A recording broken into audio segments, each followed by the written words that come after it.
ನೋಡಿ ಇಲ್ಲಿ oil leak ಆಗಿರೋದು ನೋಡಿ ಇಲ್ಲಿ. ಬಿಲ್ಡ್ ಕ್ವಾಲಿಟಿ ಸ್ವಲ್ಪ ಇವಷ್ಟಿಗೆ ಅವೆಲ್ಲ ತಡೆಯೋದೇ ಇಲ್ಲ. ಆಣಿ ಒಳ್ಳೆ ಲುಕ್ಕಕ್ಕೆ ಚೆನ್ನಾಗದಲ್ವ, ಅಷ್ಟು ವೆಯ್ಟು ಅನ್ಸೋದೇ ಇಲ್ಲ.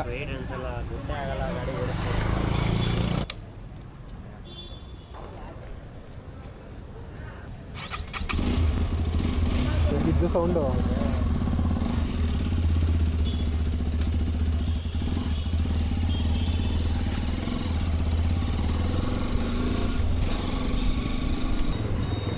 ಏನು ಹಂಚಿಗೆ ಹಚ್ಚಾರ ಗೊತ್ತೇ ಆಗಲ್ವಲ್ಲ.